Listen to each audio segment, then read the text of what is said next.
Thank you for coming to Pom Vida Invigorators. Welcome back. Today we have Matthew Zaremba, who is a visual artist and is going to talk to us a little bit about how he's making that work, as his field and with a family, and how he manages all of that and still stays true to his passion. So thank you for coming today. Thanks for coming through. So do you want to give a more in-depth description of what I mean by visual artist as far as what you create? Yeah, I would say primarily illustrator, but also working in murals and multimedia. My work is definitely minimalist. It touches on what I would say the human condition, relationships, communication. It's just really honest work. It's got a lot of text and it's very narrative. So. Okay. I like all of that. It's yeah. like you've said that before. I wore this actually in thinking of that it's very text based. Yeah. But incredible. Each thing is impressive. So how do you, first of all, at what point did you kind of know that art was going to be your direction in life? Since I was little, my brother and I have constantly been creating art. I think we spend a lot of time just with ourselves. Our parents were very wilderness oriented. So we were spending a lot of time in the woods and just a lot of unplugged time and not around a lot of other kids. And aside from skateboarding, art was our outlet. And it started with graffiti, painting graffiti murals. And we just kind of got into more things from there: photography, collage, screen printing, you name it. So I think it's always been there since I was a kid. Okay. And at this point, it's something that I have to do to just kind of process the world and my experiences. So interesting. Yeah. It's a very true creative answer. It's very holistic. Yeah, it's holistic. That's how, my mother is the same way. That's it has to go through that lens. There has to be that outlet in order to function, really. So how did you go to art school then? No, I didn't go to art school. Neither did my brother.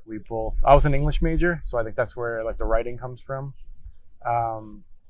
No, growing up, art was such a outlet that I never thought of it as a professional career. I didn't think it was possible to be a career that I could sustain myself on. So I went with a very pragmatic route of, get my bachelor's and pursue a more typical career. Okay. And how, at what was there a changing point where you realized that, oh, this is something I could maybe make a living with? I slowly started working in jobs where I could infuse creativity more in an everyday sense to that role, even if the role wasn't a straight creative job. And I think that's how I got into marketing, became a marketing professional. And I just always sought out a route where I could do creative things. And it came to the point where opportunities started coming to me. I think the key was building a portfolio of work that was consistent. And then I started getting hired for commissions and things like that. So I realized that there is money in it. Yeah. As far as you building your portfolio, because it sounds like as you were growing up, you really explored graffiti, and I think you said photography also. Yep. And so you explored lots of mediums. Yeah. When did you kind of pare it down to realizing that the more text-based visual art was your... It's kind of an unfortunate story. My father passed away, and pretty tragically. And at that point, I had been on a bit of a break from all art. I think I was just working and maybe working on music more so than visual art. And I just started kind of writing thoughts down, but I wanted to pair them with something visual. Mm-hmm. At first it was more doodles, and I found it really cathartic and really helpful and fun after a certain point, that I could have this running conversation with myself as documentation of what I was dealing with. Sometimes it felt like I was writing or doing these pieces for my father, he was still here. And then I just really liked the aesthetic of it. So I started developing it more and more. And at a certain point I went digital. I've always liked very crisp lines and just cleanliness. It's like a personality thing, and I just wanted to go digital, so I just started like shifting that route, and it just became like bigger and bigger. How many years ago was that? So he passed away 8 years ago, and I think I started like really getting into that like 7 or so years ago. And I think it became like more of a serious thing like about 5 years ago. So there was like definitely a period where it was just totally like I wasn't even showing people. It was just for self. And then I got like one show where instead of doing photography, which I was more known for at the time, I started doing these. There were drawings at that point, and I got a good reaction. I think people like just could relate to it more than like a photograph or, you know, like abstract art or graffiti or something like that. So gave me like a little bit more confidence to keep putting it out there. And then Instagram kind of blew up, and that was like the perfect platform. I actually have no memory of ever first putting these drawings on Instagram, because I remember at one point I had a different handle than my actual name, and it was just like pictures of my life and like everybody else. Yeah. And then somewhere along that line, I started putting out my art to Instagram, and it just was what it was at first. And then slowly it started picking up like strangers. So instead of friends or friends of friends, it started picking up strangers, and it just kind of snowballed to the point now it's got like a pretty decent following. And yeah. I actually, interestingly, even though we grew up in the same town but did not know each other at that time at all. Yeah. And I found your Instagram like very circularly, like, you know, not through a friend, not through a friend of a friend, like through, I'm not even certain what connection it was. Yeah. That, so it really was like a stranger finding you and then being like, oh, I know that last name. And so.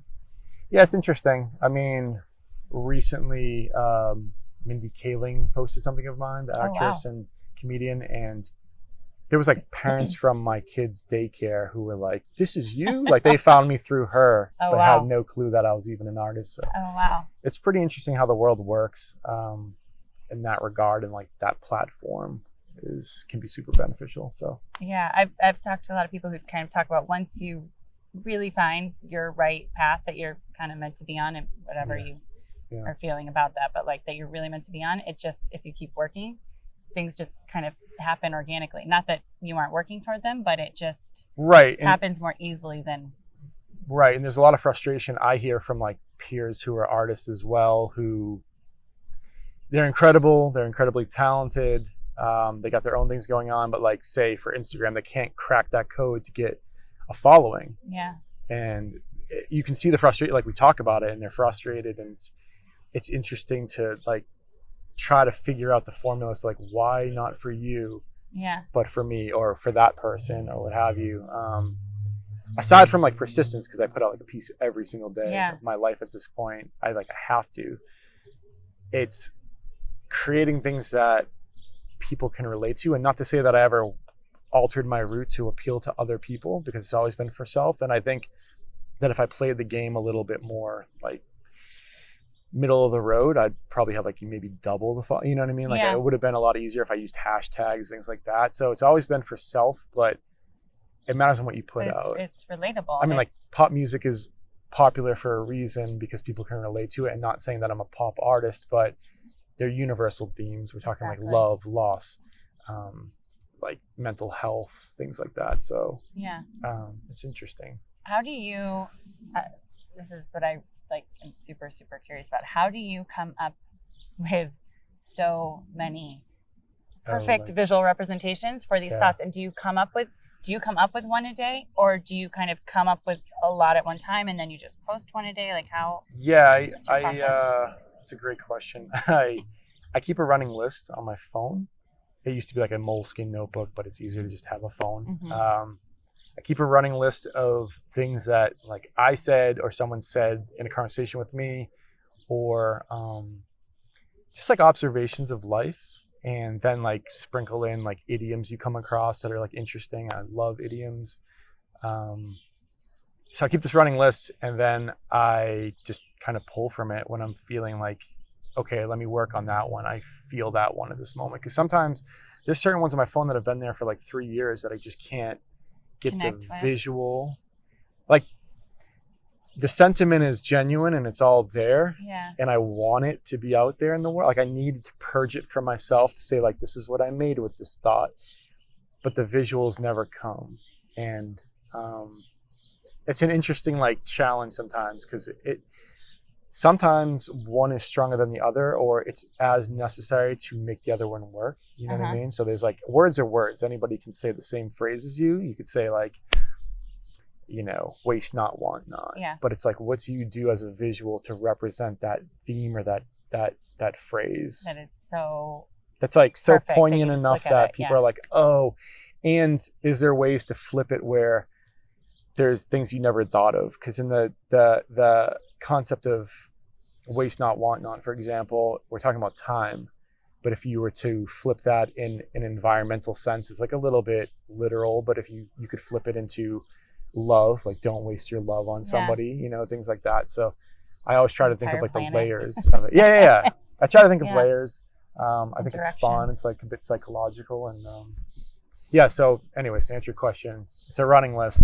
And do you notice that, like, do you either in the moment or later on see a connection to the ones that you were like, okay, today this image came to me for these words that I'd written down before, and then do you see a connection to like, oh, you know what, that makes sense because this XYZ is happening in my life right now, so that's why it's like the right moment for me. Oh, that it finally clicked? Yeah, sometimes. Yeah, for sure. I think that these are all like little pieces of my reality, so they'll always be relevant as much as like a memory is, or like a hope or something. So like you can always come back to them, and once you're back in them, you have like the exact same feeling again. It's like if you concentrate enough on like an X, the good things or something, like you might feel that nostalgia again for them. Or so it's like you can always revisit it because it's real to your life. If it wasn't, if I was just making abstract paintings and it was like, here's me like scraping acrylic paint and like, you know, like I don't feel that. And I think if I came back to it at another time, it would feel totally different.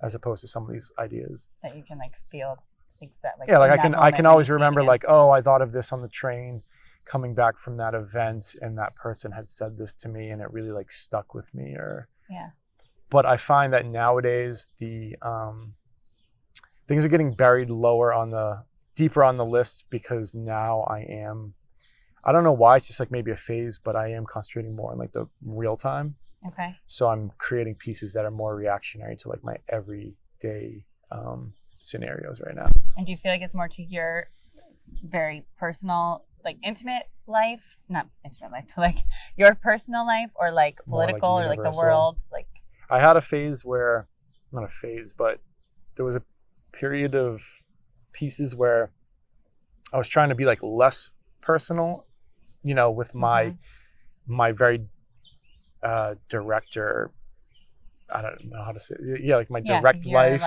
and create more that are universal, that were speaking a little bit more politically, a little bit more about technology and like socio-politically, culturally, and they're just as honest. I mean, that's my viewpoint on it. You can make enemies, you can make allies, and then I pulled back a little bit on that, because I always say, like, I'm the first to say, like, I'm a very contradictory person. Like and I think everybody should admit that, because I don't know many people who are consistently the same. If you are, you're probably like, I mean, you need shoving change. some things down that you should be acknowledging about yourself. Yeah, exactly. And if you're like absorbing the world and your experiences, you can be changed or shifted in your opinion, and I think that's healthy.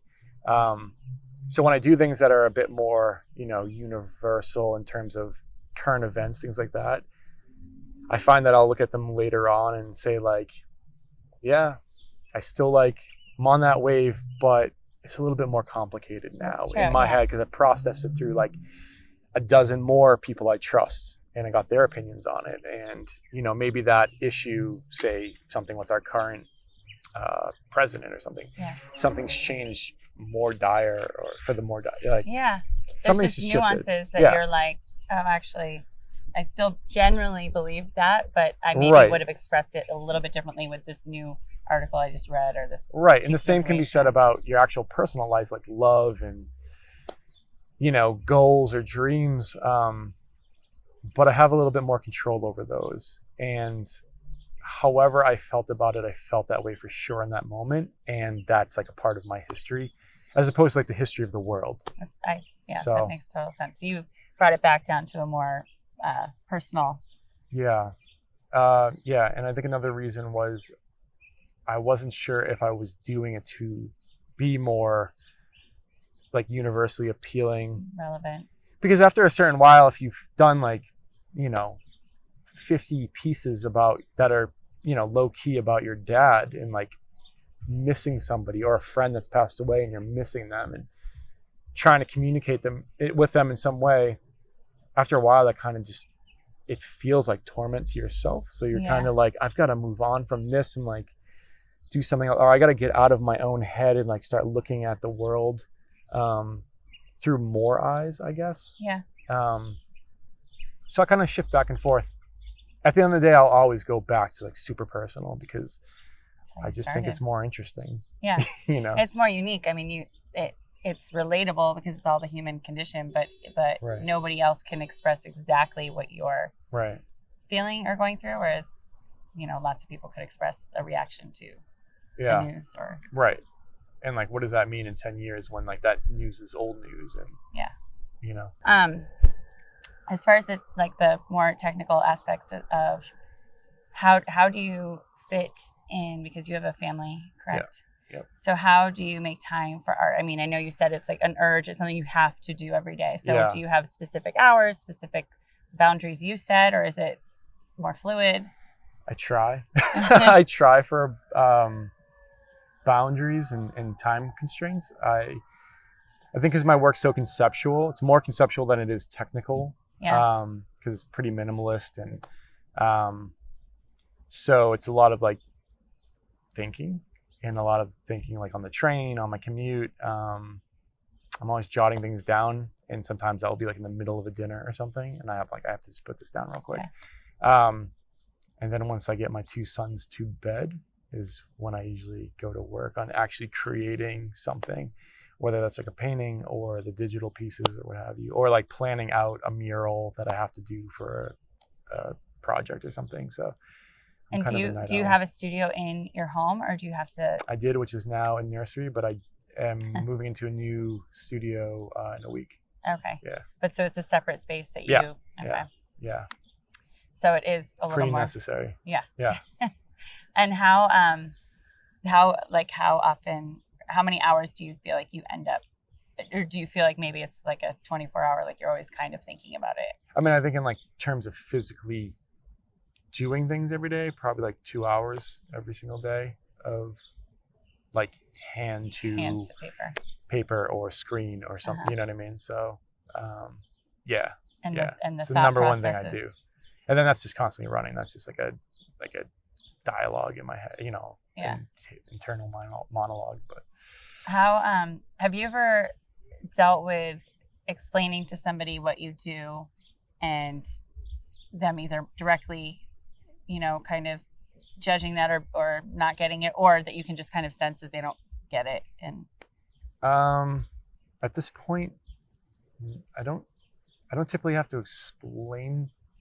Usually if I'm in a conversation about art with somebody, they already know that I am, or like know my work, or if I did, it probably wouldn't be so eloquent how I would say it. It's like I said, it's minimalist, typically black, white, gray, and red. Illustrations accompanied by words, very narrative. And if I see like any look on their face like they're not fully getting it, I'm just gonna like whip out my phone and be like, here, look at something. And then they get it. Yeah.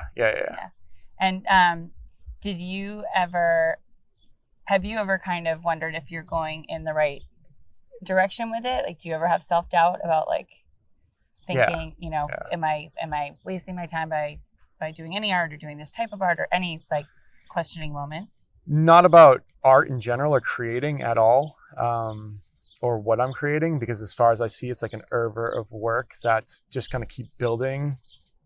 I want it to be at the point where I look back someday and there's thousands of pieces, and each one of those is basically a poem. And there's 800 and something public right now. Wow. There's hundreds more that haven't seen the light of day, or I've kind of moved on and took away from the public as much as I could. So I want to get to the point where I look back someday and I'm like, this is my life story. Yeah. Starting at this point, right? This like shift in my life happened, and this is where this new like chapter began.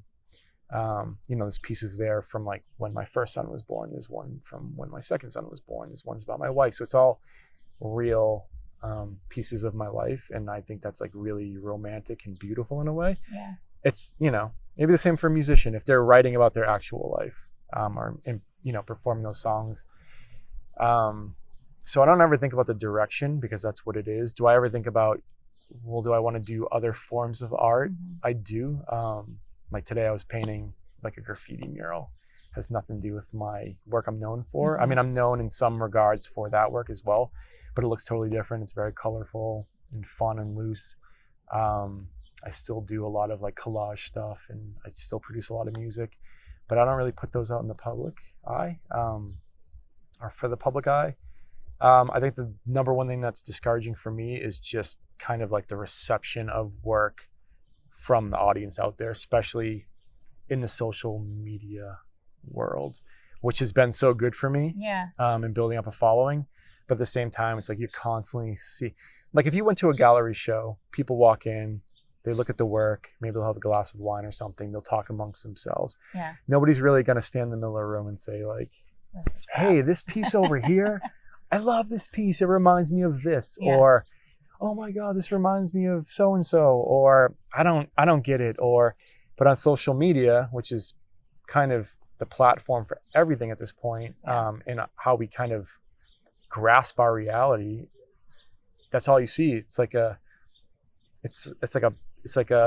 constant dialogue. It's a dialogue, but unfortunately we've become like a society where once someone throws their opinion back, it's like they peek out from the door, they yell it, and then they close their door, and they don't want to hear anything come back to them. Yeah, so you're right. Actually, it's not a dialogue. It's like a no filter. It is, but it just ends right there, and it's really frustrating. And I'm not saying like people are negative to my work. I don't see that very often at all, actually. But it's something about.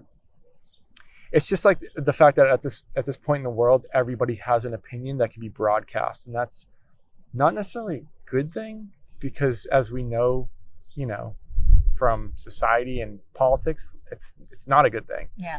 And you want people to be empowered and to do things, but it should be more about doing things as opposed to just kind of talking about things. And so it's kind of being like hard. More thoughtful before every thought that you have does not need to come out of your mouth or be typed. Right. Like people need filters, and the other problem is that people are just taking content and redistributing it through social media, primarily on Instagram, but they don't have the reservation enough to credit artists. So it's something I face all the time. It's like I'll see a huge account with like 1 million followers with my work up, but there's no credit. Now, whether or not they did it maliciously is one thing. Yeah. But if you did a reverse Google search, it would come to my website and you say like, okay, this must be the artist. Yeah. So it's kind of just like, at that point, when you see your work out there so much and people, if they love it and you know what that could do for you, more opportunities, more money, etc., it just becomes discouraging to the point where sometimes I'm like, maybe I should just shut this all off and keep it to myself because I'm not getting the reciprocity of what I'm putting out. So I'd say that's like my biggest discouragement at this point. And like challenge is like, what happens when I put something out there in the world? Is it no longer mine? To a degree, it's no longer mine. I can't control how people feel about it, but I'll always reserve the intellectual property over it and the ownership over it. And there's like this gray area in between, which is like, but they can still do what they want with it and put it out there. So it's like a new challenge. It's a new challenge for like the copyright lawyers in that whole industry, and it's interesting. So would you say at this point that's kind of your biggest challenge and just protecting my work and being more of somebody who's broadcasting and like getting across that I'm just broadcasting and this is my life, and it can't really be remixed, and it's open to interpretation how you want, but you really can't kind of take ownership over it.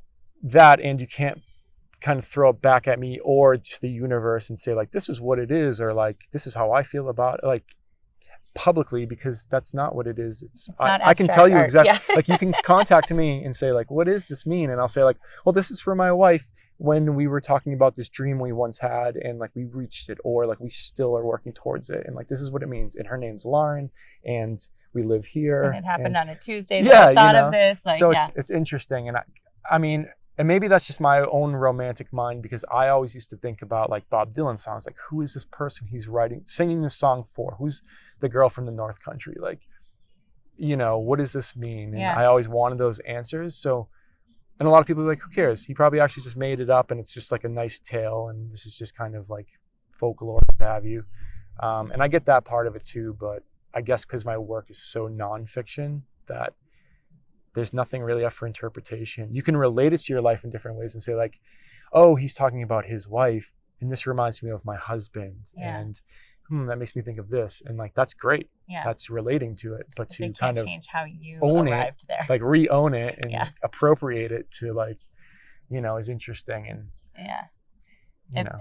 That seems like Instagram is truly a double-edged sword of like, oh yeah, absolutely. It's how you build, and then also the thing that's just makes it so frustrating. You want to like keep walking away from that outlet because right. And if this, you know, this model who's actually not a professional model at all has got X amount of followers, but you're putting your like heart on your sleeve and putting work out there that takes like real effort, and you've got like a quarter of that. What does that mean? Is that a reflection of society? You know, is that more interesting to look at? And it's like, yes, because that's more pop culture. That's more appealing. It's sex appeal, etc. Yeah. And over here, you've got like something that's for people thinking and like, you know, nurturing their feelings and, you know, kind of looking at life a little more deeply. Yeah. Not to say that they also wouldn't look at that other profile as well, but it's a different, it's a different realm. And I always think of like Seth Godin. He's a great marketing genius in a way. And he always talks about like your most viable audience. And like, you can't just cast a huge net and expect everybody to be interested. You have to figure out like, who does this appeal to? And then really focus on them and say like, all right, this is who this is for. This is not for that person. You know, if they ever want to open their mind and come on over to this side, great. But this is for you. Not who I'm directing.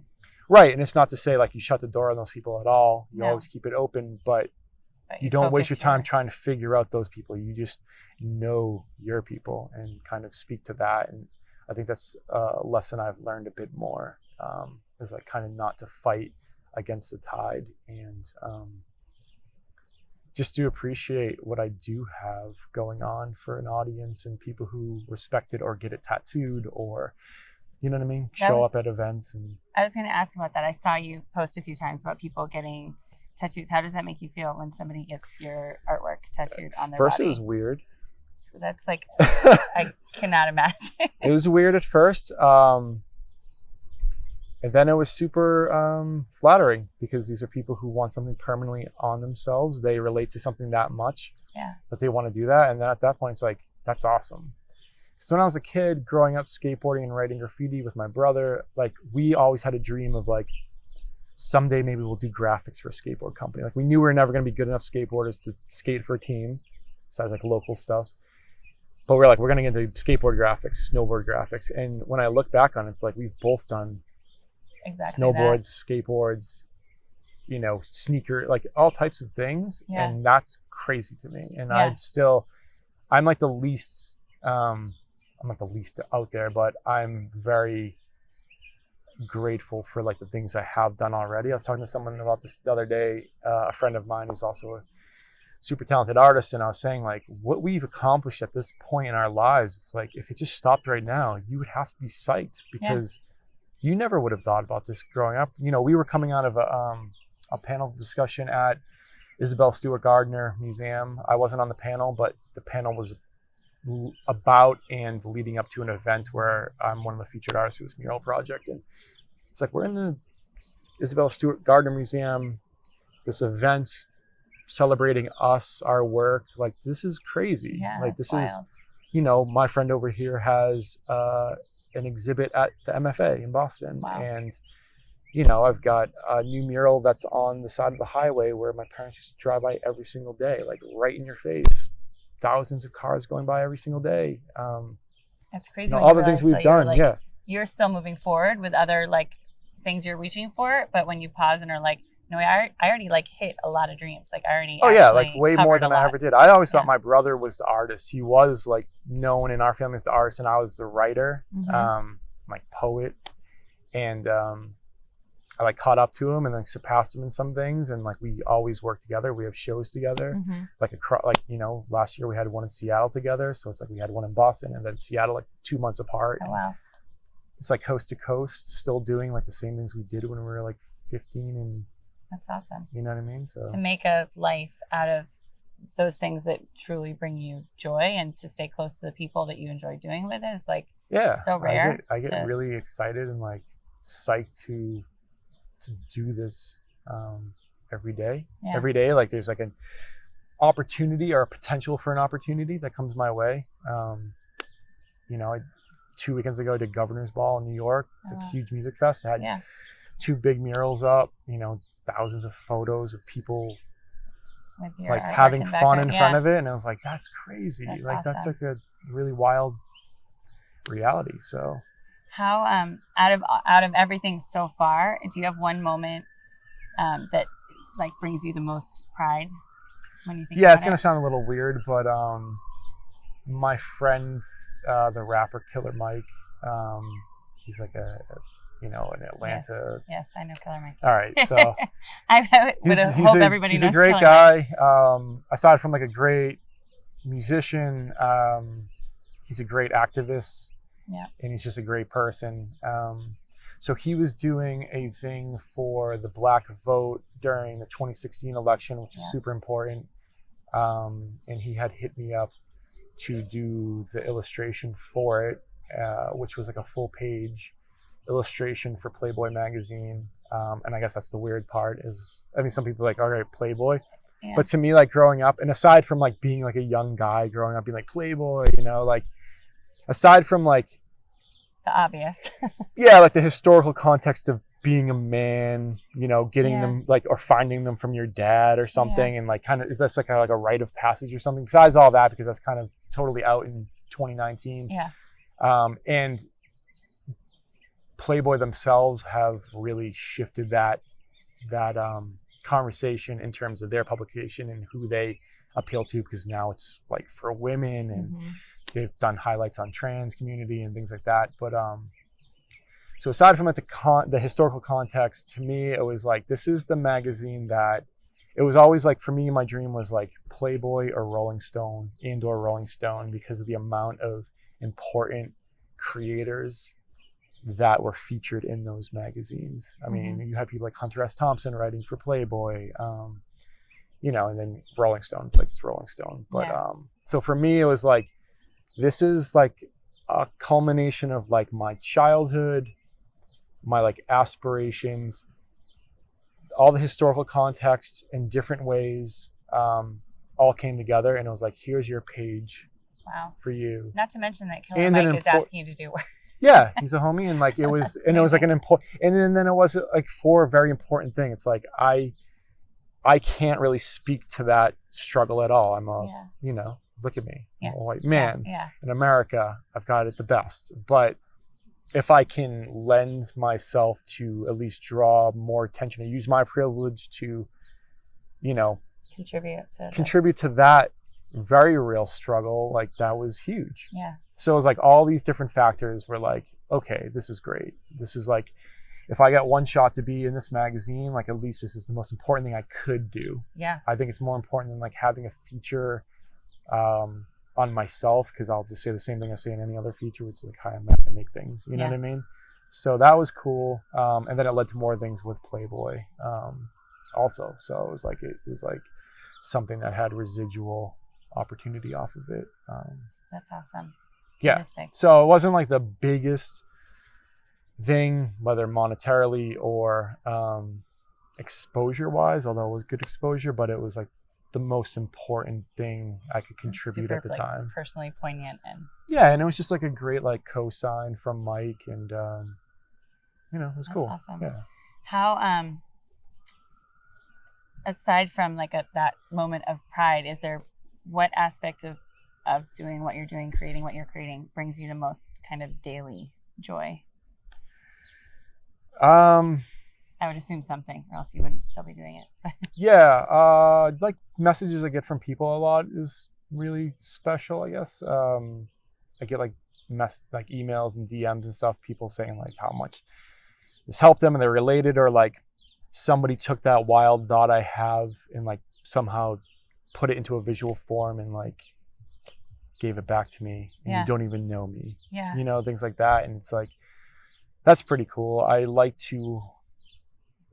That's a lot of like responsibility in a way that you're not even aware of, which has like played into my work a little bit, is like, I'm not going to, I'm cognizant of things when I'm putting them out there. I'm not going to like do anything offensive. I mean, I don't really think offensively anyways, but I'm aware that there are people watching and there's like a greater purpose to some of this, I think, than just like me making things that I feel and putting it out there. It's like, no, people are going to like relate to this or take a reaction or have a reaction to this or take something away from it. So think about what that could be, you know, which I think everybody should be a little bit more mindful of when they're projecting anything out into the world, whether you're just like not an average person, but like you're just a person who's full-time professional. Yeah, whether you're like creating or just like existing. Living. Yeah.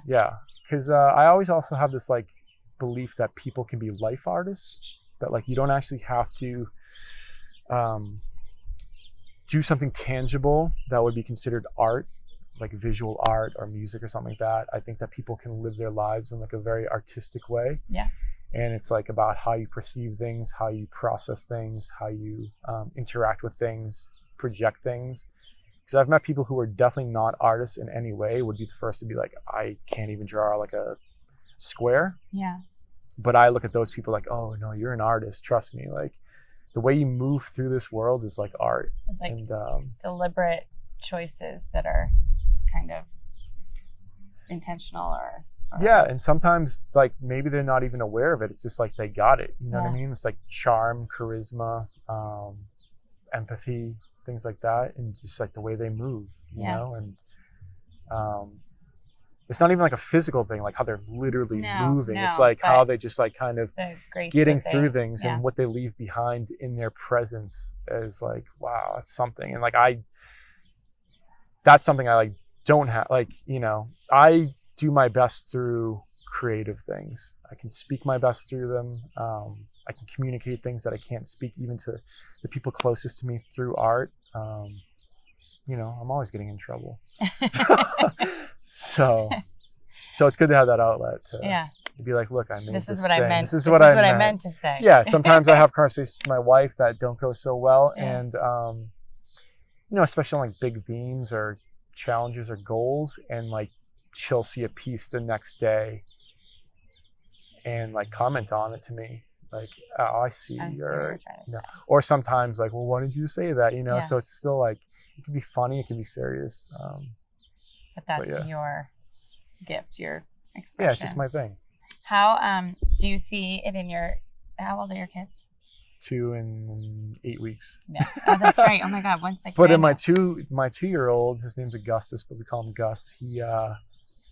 He's super creative already, and he's like, I mean, I'm gonna sound like a total like bragging dad, but he's like got that like spirit of like that kind of like interesting person spirit because of the way he interacts with things. And I know he's a 2-year-old, he's like a little dude, but you know, he'll have his peers around him and they're doing certain things and he's kind of over here like really examining things and trying to figure out the mechanism of them and the cause and effect of it. And I'm like, wow, you're observing and you're like processing and you're trying to like piece it together. I'm like, good for you. And I hope you retain that. Creative like person, I feel like oftentimes like that's such a, again, I've seen some of this through growing up with a mother who was an artist, and just the time she needs alone and the time she needs to like really analyze and observe something before she like, you know, fully understands it. I'm a little bit more of a bull in a china shop, but that works for a lot of artists too, though. And that's true. Jackson Pollock. That's true. Yeah. I use neither one to be artistic, unfortunately. But how, when you think about like your kids or anyone really younger than you who's kind of feeling that artistic urge and not certain whether they should follow that path and like really jump into just trying to make a life as an artist, or whether they should temper it with other responsibilities, what would you advise? Don't think of it. I think like right now, especially with what is it, Generation Z, like the young, like they're like, you after know, and post millennials, like the younger millennials, and because I'm like on the older end of millennial, so the younger millennials and Generation Z, they have it tough because they're in a world where like everybody has to be something. Everybody wants to be something. It's like, even if you're nothing, you're like, okay, I'm going to be an entrepreneur. Yeah. And we never had those terms growing up. growing I can be an influencer. like you could be anything. That didn't exist when we were coming up. No. And like an entrepreneur was a word reserved for people who like went and got an MBA and were really working on a business, like a full out plan, investors, everything. And now people are like, I screen printed a t-shirt, I'm an entrepreneur. I'm a startup. It's and an official startup. So there's a lot of it's very contrived. I see that's all I see right now is just people trying to be something. And as cold as it is, sometimes it's just either in you or it's not in you, right? You say like, I'm not an artist, you know, my mom was. It never really was it's not my calling. I have these other things I'm doing, and that's awesome. It's especially awesome when people finally get to that realization, like, this is what I'm about, because then that's kind of like Seth Godin and the most viable audience and opportunities. Like, now you know what you're dealing with, and now you can focus on that thing. And in terms of art, it's like, if you're an artist, you're an artist. Like, you live a certain way. You process information a certain way. You have to execute things a certain way. You see like the world in a certain way, and you'll just know, and you can't stop it. If you can stop the creative process for like a couple months and be like, I'm not doing anything. I've never met an artist. It's something to consider, to be like, maybe it's not my calling, right? School, Because I was a photographer at one point, and it was like something I cared about every day, and it's all I thought about, and I was always like upgrading equipment and blah, blah, blah. And then Instagram came along, and then everybody became a photographer, and I just kind of fell off. But I fell off because I just didn't understand. It became like, I guess I just didn't feel passionate about enough. And when I moved back from New York, there just wasn't enough to photograph that I wanted to. So if I only ever knew photography and I wasn't interested in any art, it probably would have been at the end of the line right there for me. But because it was just one of the mediums that I did, it was like, oh, I'm going to focus on like these drawings now, and that's what took off for me. So it's like, at all times, I was an artist. When I was a kid, I was like making beats in a town where like that was unheard of. Like nobody was into hip hop or obscure things like that. So if you're a kid and you want to be an artist, it's like, it's just there, and just do it if it's there. And if it keeps going and keeps going, and then you're like, get to the point where like, should I go to school for this? If it takes up the majority of your time and like something that you really don't worry about money, because the truth is most artists don't make enough money to live on. Or it comes in like spurts where like, okay, I just got like 10 grand from this mural, but that's not the like 70 I could get from working this job or whatever. It's just like life will intervene and be like, hey, show you that you're an artist, but you also have to work too to make ends meet.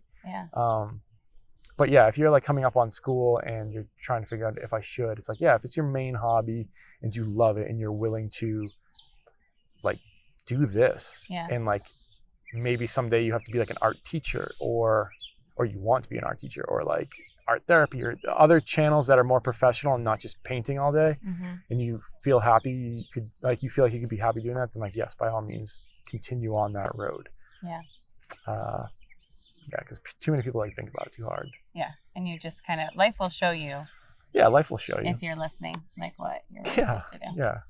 And like you said, even like if you're, I know a lot of people where like they knew they had this one thing in them, not even necessarily art, but something where it's like they're going in that direction, and then it stops for whatever reason, and then you realize like the other direction they went in is different, like photography to visual art, but it's Right. still actually in what speaks to their skills and their passion and their, Right. it's just using it in a different way. And it's like, oh, Right. actually this path might be the real right one. Right. That was I like think practice. like if you were into drawing and then you went to art school and you realized you weren't such a great like figurative painter or something and got into graphic design, then ended up becoming like a graphic designer and that was your career, it's still a form of art. Absolutely, yeah. But it's a professional form that you can make an income off of. And like, again, at the end of the day, you can still fall back on just it being a hobby. I think that's like an important thing at this point is that people should be okay with having things that are passion projects and being passionate about things and then thinking about the logistics of them later on,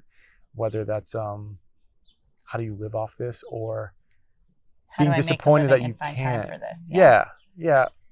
I mean, that's a huge challenge too. It's like, another challenge is how do you make a living doing this creative thing, but also not get burnt out and still be able to create and not it be you're creating for the sake of getting that next check or whatever. You know what I mean? And that's Which a can real happen challenge. Even if you stick with just literally doing art, making paintings. But if once you get to the point where you're making a living from that, how often are you making what somebody else is asking you to make and not what your heart wanted to make that day? And right. And who's, and all the work that goes into that, like who's your collectors, what do they bought all this, but now they're not buying this. You're going to have to switch back to that old style to continue making money. Yeah. So you're still kind of controlled, even if no matter what, you're always controlled by responsibility and money to live. So I think that it's finding a way to leap into that without.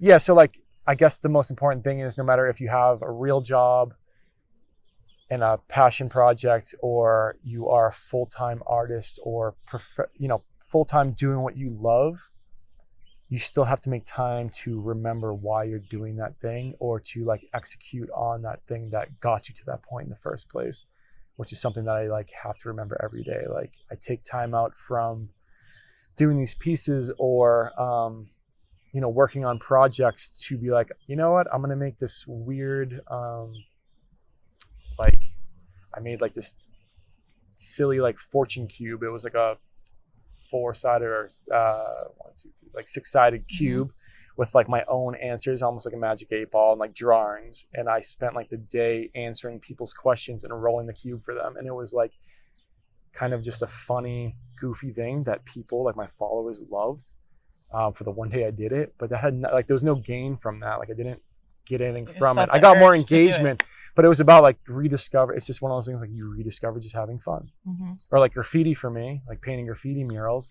It's an art and it's part of a practice, but it's just fun. I get no money from it. I mean, the skills I've learned from it, I applied to my art that I'm known for and get money from that. But no direct income it's just fun. from Like, graffiti. Like I had to line up with my wife this morning, or I told her like 2 days ago, like on Sunday, I'm going with my friend and we're gonna go paint this wall.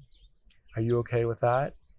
What can I do to help to put you in a good position with the 2 kids so that I can get away for a few hours to go do this thing that I need to do because it helps me kind of unwind. So I have to like go through all these like responsibilities and checklists to go do the thing that I love to do, which is kind of silly. It's just I'm painting a graffiti mural, but it's like really enjoyable. You found a way to fit it into this adult life and like actual responsibilities. If you care, if you have the urge that you can't deny, like you have to find a way to fit it in and make it work in real life. Yeah. How speaking of time and having a toddler and an 8-week-old and a wife and career, all of this, like how do you have life hacks? Like how do you try to kind of make more hours in the day? Yeah, I mean, when you have kids like that, which you have to, there is like a structure anyways. It's like, okay, we're getting up at this time, change. Nap time, food, blah, blah, blah. You go into work, drop off daycare, all these things. So there's like this built-in structure right now, which kind of is always shifting as they get older and things change. But outside of that, it's kind of, like I know after, 8:30, that time till 6:30 in the morning is mine, how I want to do it, but I have to take care of myself and my health and get sleep. I have to balance being there for and with my wife and to like keep that healthy. Yeah.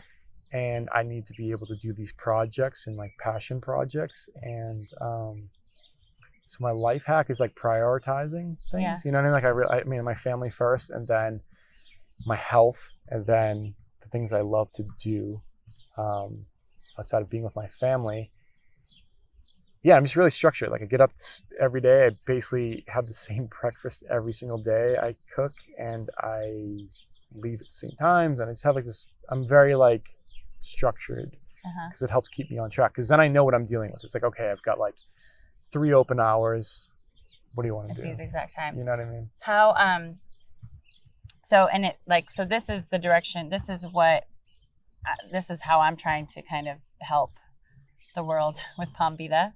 Yeah. Is simplifying that, like, because it really is health too, like using cleaner products, but then also, like just grooming, daily care, like all of that. And especially, like you said, I feel like to artists especially are often very specific about like look and cleanliness and all of that in a certain way.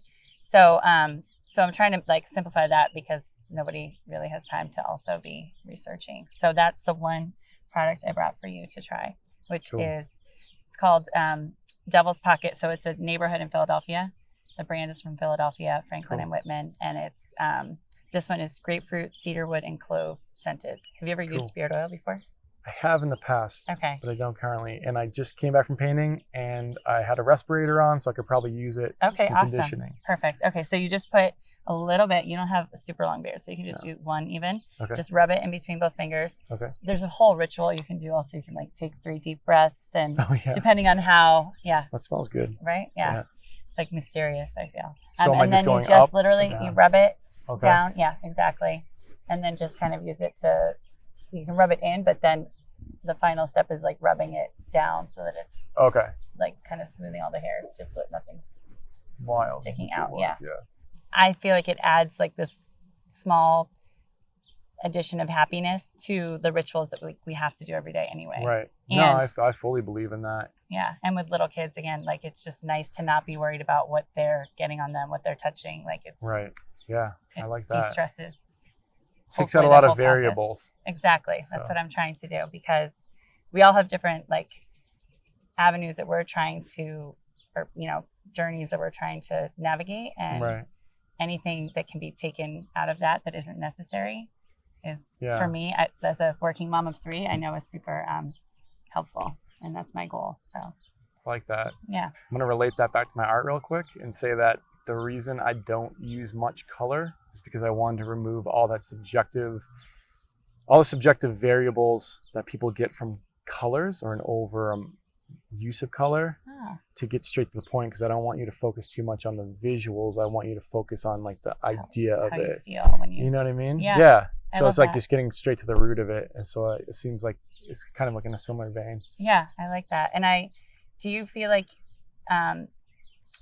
especially because they're all so visually similar, can you imagine like creating a book or doing something like that with all the pieces? Do you have a certain number you're trying to get to, or like a certain thing you plan on doing once you get to a certain? No, but there's a book in the works. Yeah. Oh, cool. Yeah.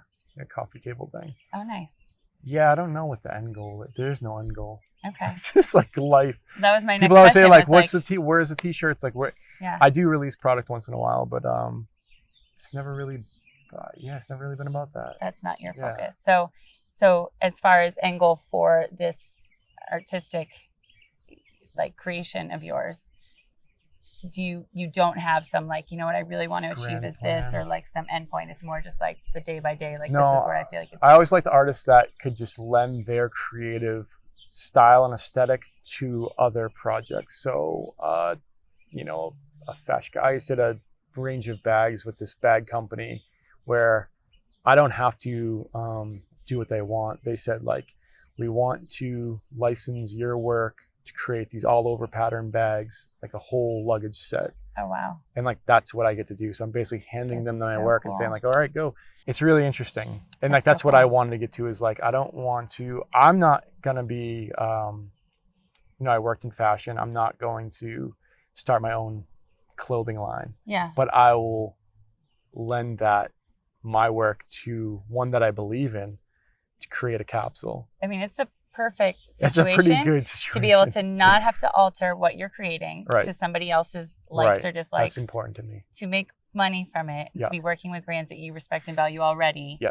It's like that's kind of that's like the dream goal, and that's what I'm doing when it comes to commercial work. So it's just licensing really, and I don't have to. And they're kind of unlimited opportunities with that. Honestly, ultimately, right. So, and when you come across that other brand or product that you're like, this is a copacetic match. So psyched. That's awesome. Do you have anything else you'd like to say about your art or your path toward keeping this as a huge aspect of your life and how that works and how you?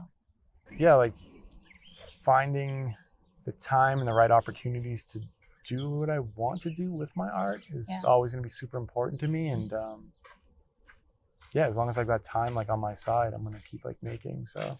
All right. Well, thank you so much for coming on here. This was super exciting for me to hear. And I guarantee that there's somebody who is just kind of debating where they should put their energy in life. And I hope that this was something that helped them kind of formulate or solidify that they should be following whatever it is that trust your intuition. Yeah. It's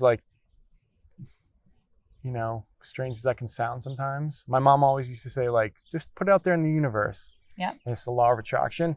There's definitely a truth to it. And I think that the one thing I always did was trust my intuition on things.